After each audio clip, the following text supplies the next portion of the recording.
Hello friends, Godwin education में आपका स्वागत है।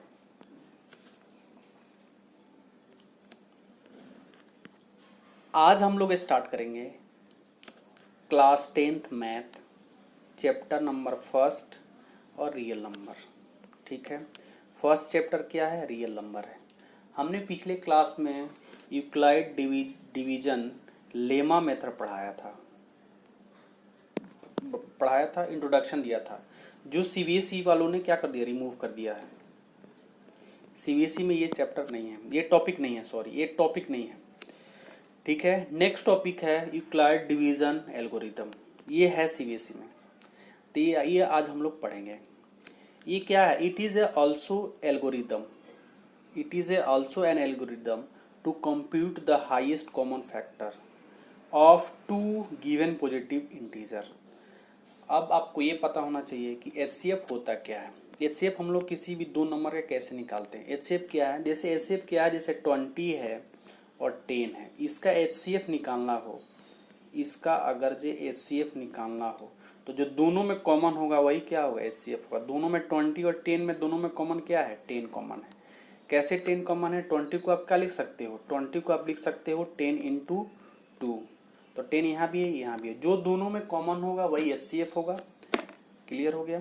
तो 20 और 10 का 20 एंड 10 का एचसीएफ जो होगा वो कितना होगा? 10 होगा। क्लियर हो गया? अब नेक्स्ट है एक और, नेक्स्ट एक यहाँ पे वर्ड लिखा हूँ पॉजिटिव इंटीजर। अगर जो आपने हमारा पहला क्लास पढ़ा होगा, पहले बेसिक मैथ में आपने देखा होगा, नंबर सिस्टम हमने बताया है कि पॉजिटिव इंटीजर क्या होता है, नेगेटिव इंटीजर क्या होता है, नेचुरल नंबर क्या होता है, ये सब हमने बताया है। होल नंबर क्या है, अगर जो आपने आपको natural number, whole number, integers ये आपको पता नहीं है तो आप मेरी पिछली वीडियो जाकर देख सकते हैं, वो अच्छे से मैंने बताया है। ठीक है, तो ये हो गया। एक बार और रिवीजन कर देता हूँ। यूक्लाइड डिवीजन एल्गोरिदम क्या होता है? It is also an algorithm to compute the highest common factor, to compute the highest common factor of two given positive integer, two given positive integer. ठीक है, आगे बढ़ते हैं।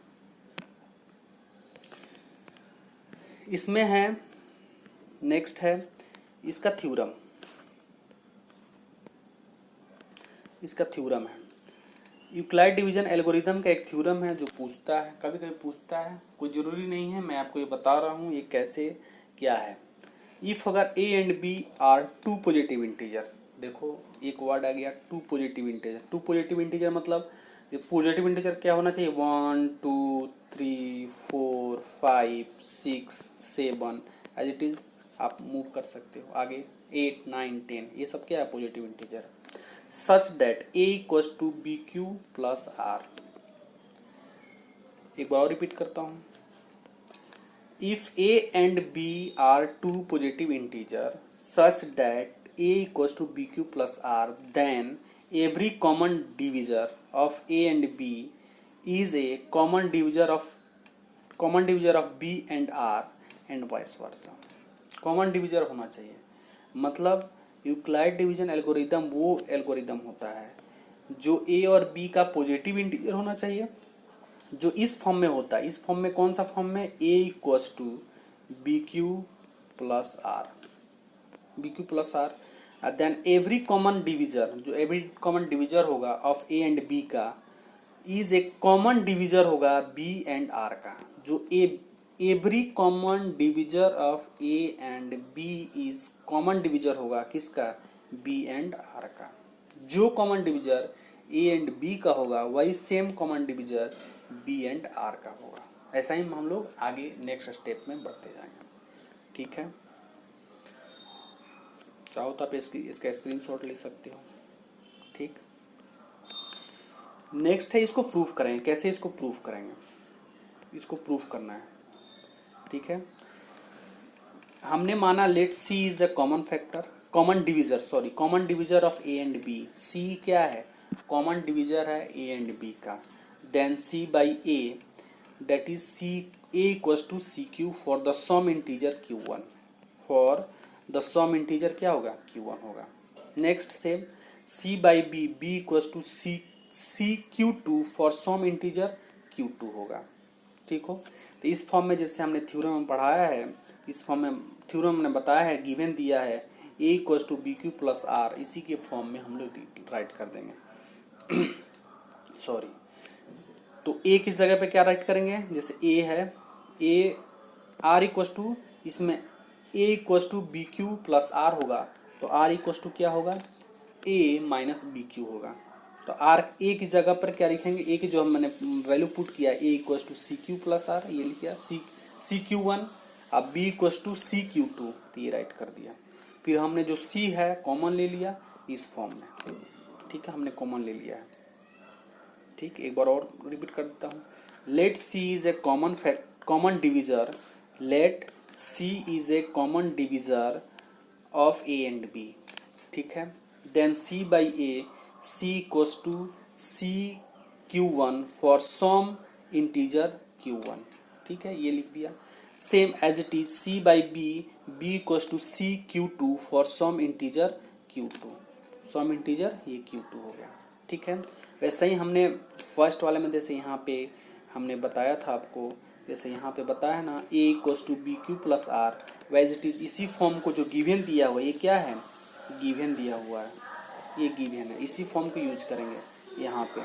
तो A = BQ + R होता है, इसको यूज करेंगे तो R = A - BQ होगा। R = क्या होगा, A - BQ। तो A के जगह पर, जैसे A के जगह पर ये पुट कर देंगे और B के जगह पर ये पुट कर देंगे। ठीक है, जैसे हमने यहाँ पे पुट किया हुआ है, ये A के जगह पे ये पुट हो गया और B के जगह पे ये पुट हो गया। ठीक है, मैंने C दोनों में कॉमन है, यहाँ भी C है, यहाँ भी C है, तो C को कॉमन हमने ले लिया है, तो इस फॉर्म में हमने राइट कर दिया है। ठीक है, नेक्स्ट है, नेक्स्ट C/R को एज इट इज रखेंगे, C/R एंड C/B। तो C/B जो है गिवन दिया हुआ है पहले से, हेंस यहाँ पे देखेंगे A is a common divisor of A and B है, और A is a divisor of B and R is a, वो सही सेम कॉन्टिन्यूअसली आगे बढ़ जाएंगे।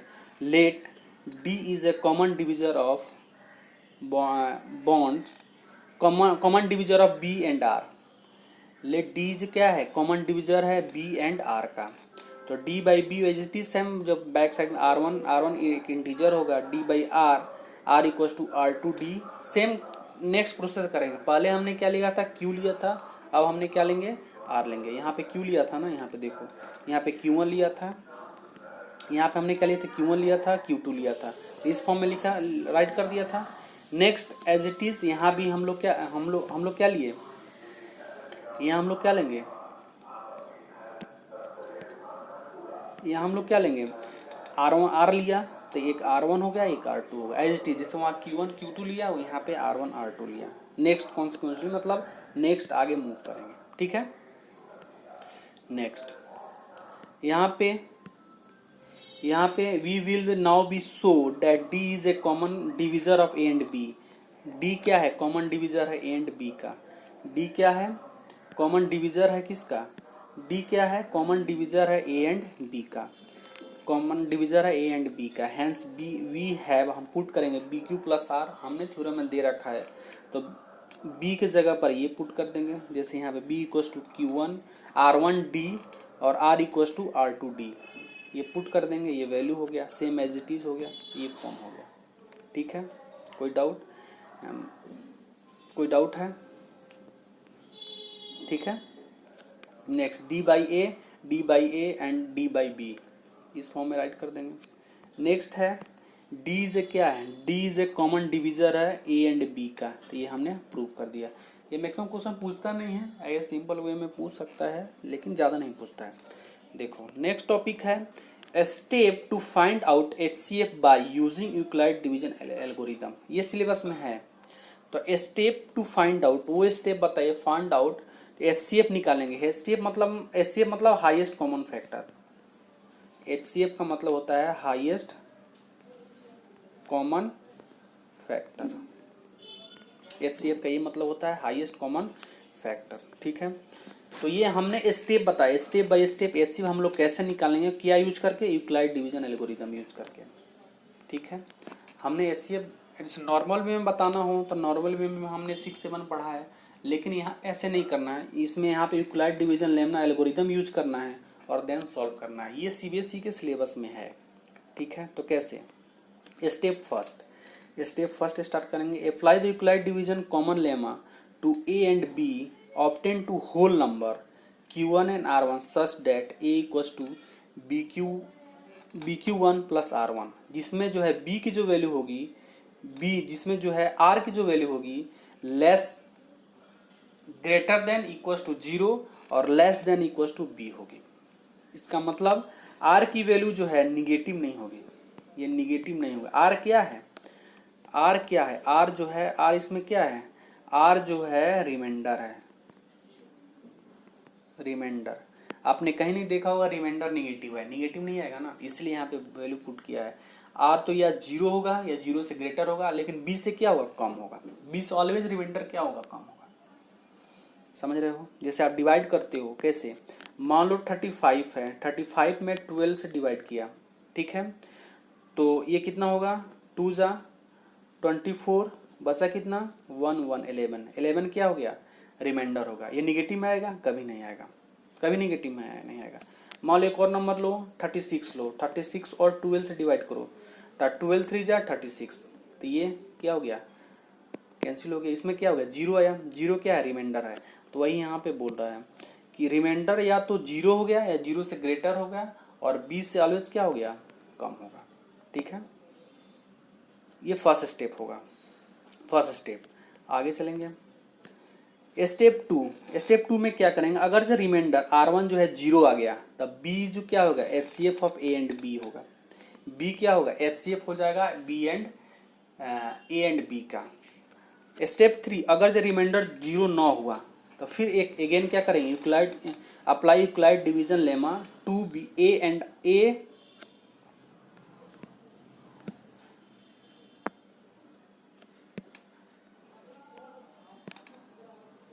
Euclid division lemma.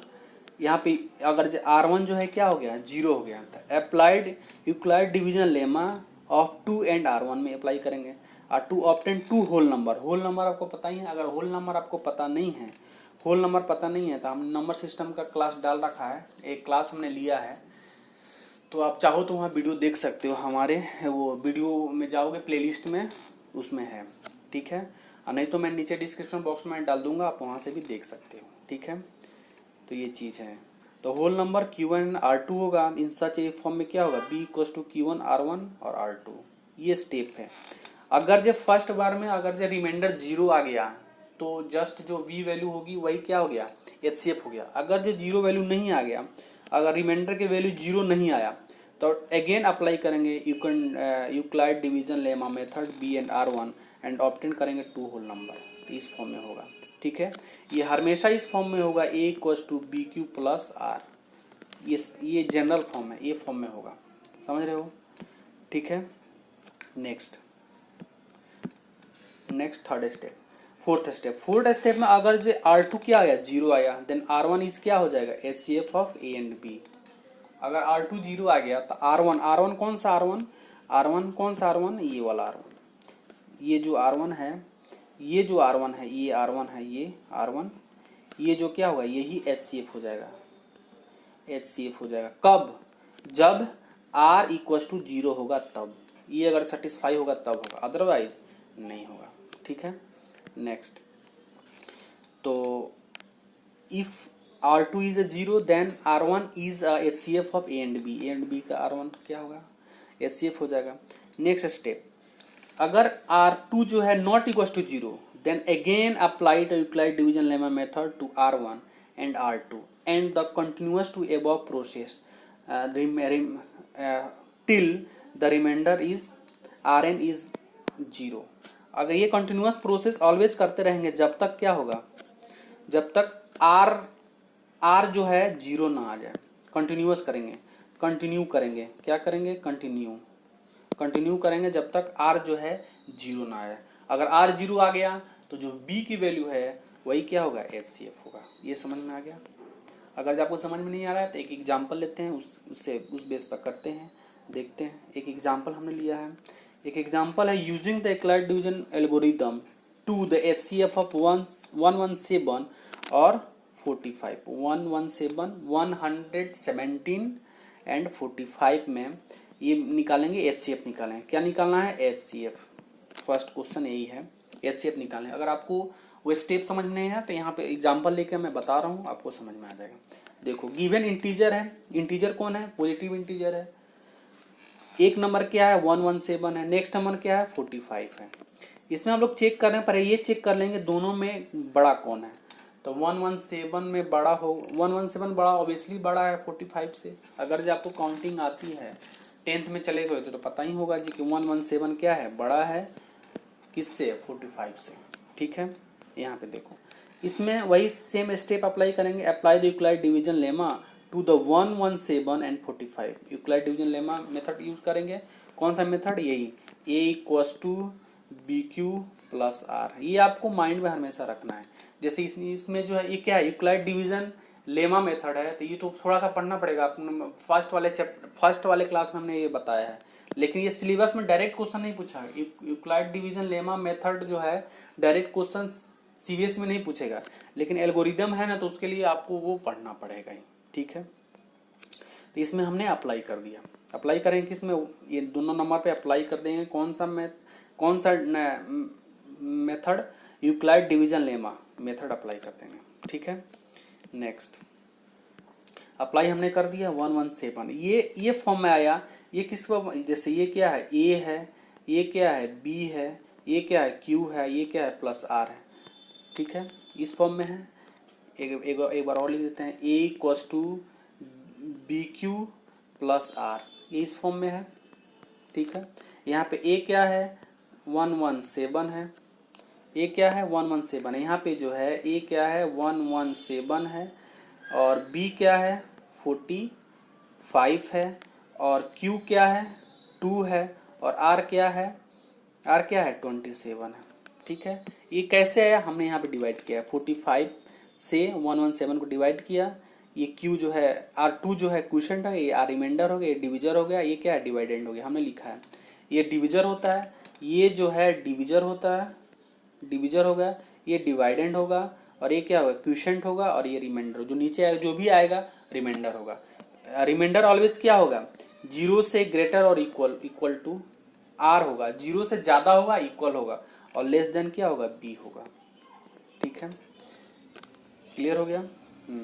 इस फॉर्म में हमने डिवाइड कर दिया। तो यहाँ पे देखो, हमने डिवाइड किया तो 117 यहाँ पर राइट कर दिया। 45 जो वैल्यू आया डिविजर यहाँ पे लिख दिया। Q2 क्या है? क्वोशंट है। और रिमाइंडर क्या है? 27 है। देखो यहाँ पे ये रिमाइंडर है, ये क्वोशंट है, ये डिविजर है, ये डिवाइडेंड है। ठीक है, एक बार और देख लो। ठीक है, सिंस यहाँ पे देखो, रिमाइंडर क्या आया? 0 का इक्वल नहीं है। 27 कभी 0 के इक्वल होता है? आप भी बताओ, नहीं होता है ना, नहीं। तो रिमाइंडर क्या है? 0 भी नहीं आया। फिर क्या करेंगे? अप्लाई करेंगे। सो अप्लाई करेंगे डिवीजन लेमा टू द कितना? 45 और रिमाइंडर 27। डिविजर पर अप्लाई करें। कौन सा डिविजर? ये है। रिमाइंडर क्या है? 27 है। 117 पर अप्लाई नहीं करेंगे, हमने उसको डिवाइड कर चुका है। अब डिविजर इस पे अप्लाई करेंगे, 45 पे और 27 पे। हमने ये क्या कर दिया? अप्लाई कर दिया। फिर 45 में 27 से डिवाइड करेंगे। यहाँ डिवाइड किया है, 27 है, 45 है, रिमाइंडर क्या है? क्वोशंट क्या है? 1 है। रिमाइंडर क्या है? 118 आया, जैसे यहाँ पे लिखा है 18 आया। तो 27 इंटू 18 हमने लिख दिया था। यहाँ पे देखो, यहाँ पे अगेन जो है रिमाइंडर क्या है? 18, जो नॉट इक्वल्स टू 0 है। तो मैंने आपको यूक्लिड डिवीजन लेमा मेथड में हमने बताया था कि रिमाइंडर जो है ऑलवेज क्या होना चाहिए? 0 होना चाहिए। तो 0 तो आ नहीं रहा है, क्योंकि 18 जो है 0 के इक्वल होता नहीं है। ठीक है, होता है क्या? आप भी बताओ, नहीं होता है ना? नहीं। तो 18 जो है 0 के इक्वल होगा नहीं। तो फिर क्या करेंगे? अगेन अप्लाई करेंगे। Again apply liquid division lemma divisor 27, जैसे यहाँ 27 अप्लाई करते, 27 एंड 8, 27 और 18, 27 और 18। जैसे यहाँ पे 45 था, यहाँ पे 45 और 27 में अप्लाई किया था, वैसा यहाँ पे किससे अप्लाई करेंगे? 27 और 80 में अप्लाई करेंगे। कौन सा? Euclid division lemma method. ठीक है, नेक्स्ट तो ये हमने अप्लाई कर दिया 27, इसमें भी क्या आया, रिमाइंडर 9 आया। यहाँ डिवाइड किया 18 से 27 से मल्टीप्लाई किया, क्वेश्चन 1 आया, रिमाइंडर क्या हो गया 9 आ गया। तो इस फॉर्म में हमने लिख दिया। तो ये क्या है, ये क्या है, ये डिवाइडेंड है, ये डिविजर है, ये क्वोशंट है, और ये क्या है, रिमाइंडर है। अब यहाँ पे देखो अगेन जो है रिमाइंडर क्या है, नॉट इक्वल टू 0। रिमाइंडर क्या है, 9 है, 9 कभी 0 के इक्वल होगा नहीं। तो क्या करेंगे, अगेन अप्लाई करेंगे division lemma method. Now the divisor किस में अप्लाई करेंगे, 80 और रिमाइंडर कितना 9, 80 और 9 में क्या करेंगे, अप्लाई करेंगे। ठीक है, apply the Euclid division lemma to the new divisor 18 and remainder क्या है 9 है, रिमाइंडर क्या है 9 है, यहाँ पे अप्लाई करेंगे। तो हमने सेम 9 से डिवाइड किया 18, 9 से डिवाइड किया किस में, 18 से, तो 9 2 से 18 होता है। तो यहाँ पे देखो रिमाइंडर क्या आ गया, 0 आ गया।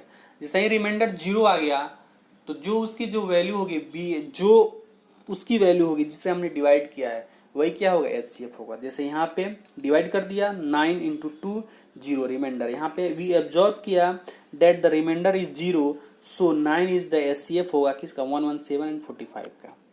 ठीक है, आप देख लो 9 का टेबल आपको पता है तो आप इजीली इसको सॉल्व कर सकते हैं। 9 2 जा 18। अगर टेबल पता नहीं है तो हमने पिछले बहुत पहले टेबल बताया था कैसे लर्न करते हैं, उसका आप जाकर वीडियो हमारे प्लेलिस्ट में जाकर देख सकते हो। तो ये सब है। तो हमने यहाँ पे जब रिमाइंडर यहाँ पे क्या आया, रिमाइंडर अगर 0 आ गया तो जो जिससे हमने डिवाइड किया है वही क्या हो गया, HCF होगा। ठीक है, तो यहाँ पे देखो we observe that remainder is क्या हो गया 0, सो 9 इज HCF ऑफ क्या 117 एंड 45। 9 क्या है, HCF है 117 का एंड 45 का, 170 एंड 45 का 9 जो है HCF है। ठीक है, ये Euclid division lemma method use करोगे तब ये हम लोग सॉल्व कर लेंगे। ठीक है, और डायरेक्ट देखो 117 है, इसको हम क्या लिख सकते हैं, 117 अगर आपको टेबल पता हो कि 39 जा कितना होता है, 39 जा 117 होता है। वैसे ही अगर जो 45 है, 45 को क्या लिख सकते हो, 5 इंटू 9। अब देखो दोनों में क्या है, 9 कॉमन है। अब मैंने आपको स्टार्टिंग में बताया था जो नंबर दोनों में कॉमन हो वही क्या होगा, HCF हो। अगर 3 होगा तो तीनों में कॉमन होना चाहिए, 4 होगा तो चारों में कॉमन होना चाहिए। तब देखो इसमें दोनों में क्या है, 9 कॉमन है, तो 9 क्या होगा, HCF होगा। 9 क्या होगा, HCF होगा। जैसे हमने ये सॉल्व कर दिया है, 9 इज क्या है, HCF ऑफ 117 एंड 45। ठीक है, तो ये जो है क्लास है। ठीक है, कोई डाउट?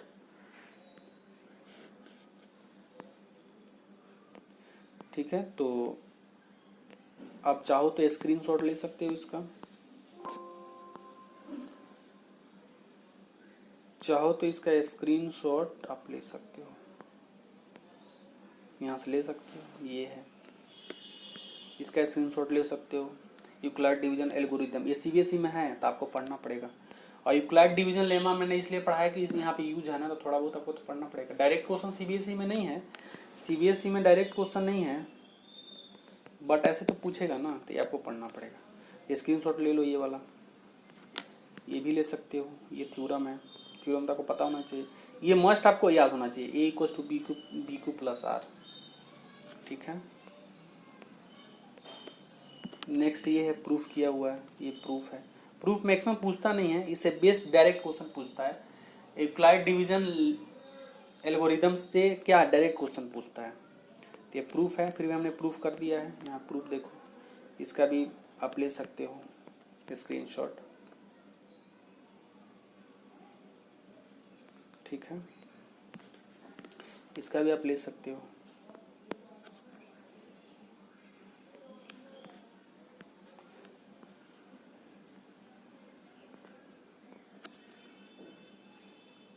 ये स्टेप है, स्टेप फर्स्ट है, ये सेकंड है, थर्ड है। मतलब स्टेप में कोई जरूरी नहीं है 4 स्टेप होना चाहिए। अगर फर्स्ट स्टेप में ही अगर R इक्वल टू 0 आए तो कोई बात नहीं, R इक्वल टू 0 है तो जो B की वैल्यू होगी वही क्या होगा, HCF हो गया। HCF का मतलब ये है हाईएस्ट कॉमन फैक्टर, जो दोनों में क्या है, कॉमन है। ठीक है, तो ये हो गया। ये थर्ड स्टेप पर लाया गया क्योंकि R क्या है, नॉट इक्वल टू 0। अगर यहाँ पे लिखा है हमने स्टेप 2 में इफ R इज 0 तो B is HCF A and B का हो जाएगा। लेकिन R अगर 0 नहीं आया तब next step Euclid division lemma method use करेंगे और देन होल नंबर पे देन इस फॉर्म में राइट करेंगे। ठीक है। नेक्स्ट स्टेप है, नेक्स्ट एक और स्टेप है फोर्थ। R2 क्या हुआ, जीरो हो गया। बस R2 जैसे ही जीरो आ गया तो जो R1 हो गया वही क्या होगा, HCF। R1 मतलब कहाँ पे जाएंगे, R1 ये वाला यहाँ पे ये जो R1 है ना, यही क्या होगा, HCF। ठीक है, कोई डाउट, तो ये हो जाएगा। ठीक, तो हमने यहाँ पे एग्जाम्पल भी दिया है, एक एग्जाम्पल हमने दिया है 117 और 45 दोनों के HCF। ऐसे नॉर्मल देखा जाए तो आप नॉर्मल कर सकते हो, यहाँ से डायरेक्ट कर सकते हो। डायरेक्ट क्या कर सकते हो, 117 में क्या कॉमन क्या होता है, 13 इंटू 9 होता है। अब 45 में को फैक्टर करोगे तो क्या होगा, 5 इंटू 9 होता है। अब दोनों में 9 कॉमन है तो ये दोनों क्या होगा, यही क्या होगा, HCF हो जाएगा। ये 9 क्या हो जाएगा, HCF हो जाएगा, HCF। ठीक है, तो ये सब है। ठीक है, तो इक्वलिटी मेथड यूज़ किया, ये सॉल्व किया, ये साइड में हमने रफ भी किया है ताकि आपको इजी से समझ में आए। रिमाइंडर 18 आया, 18 नॉट इक्वल्स टू 0 है, तो फिर देन क्या किया, अप्लाई किया। ठीक है, नेक्स्ट अप्लाई किया, ये 180 की। यहाँ पे क्या, यहाँ पे देखो, यहाँ पे रिमाइंडर 9 जो है, 9 नॉट इक्वल्स टू 0, तो इसको फिर तोड़ा। यहाँ पे देखो रिमाइंडर क्या है, 0 आ गया। यहाँ पे देखो रिमाइंडर क्या हो गया, 0 आ गया, तो 9 क्या होगा, 9 इज अ HCF ऑफ 117 और 45। ठीक है, तो ये सब सिलेबस है, ये सब मतलब टॉपिक है, मैंने आज कवर कर लिया। नेक्स्ट टॉपिक में हमने नेक्स्ट टॉपिक हम लोग पढ़ेंगे, नेक्स्ट एक्सरसाइज हम लोग शुरू करेंगे NCERT का ही एक्सरसाइज शुरू करेंगे 1.2 एक्सरसाइज, ये रियल नंबर का ही है। 1.2 एक्सरसाइज शुरू करेंगे, कल क्लास में लूँगा। ठीक है, ओके। अगर जो आपको वीडियो अच्छा लगे तो लाइक एंड सब्सक्राइब करें। ठीक है, thank you for watching this video.